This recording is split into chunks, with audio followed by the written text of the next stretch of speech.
With Separation Studio 4, the abilities of halftones are unleashed. Here's a technique to capture a retro feel with your prints. Here we have a tropical sunset with a soft gradient. We want this to feel retro, so we don't want this gradient to feel too smooth. Let's get to it. First, let's make sure the palm tree has some weight to it, and we'll be more friendly with registration, so we'll open the spread window and spread only the palm tree separation. This gives just enough overlap to make registration on press easy. Next, we'll arrange our colors into our print order in the PressFit window. Now it's time to print our films. This is where the magic happens. We're going to have different settings for each separation, so we'll start by turning off Apply to All. Let's set the orange and yellow separation to halftones and leave the palm tree solid. Now we'll set the orange separation halftone shape to line with an angle of 0 and a frequency of 5.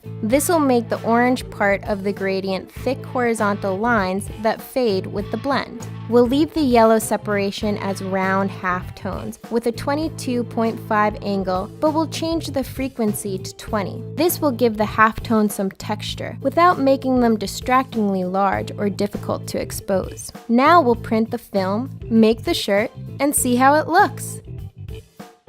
Since Separation Studio also honors overprinting from the original file, this special effect halftones have no registration issues.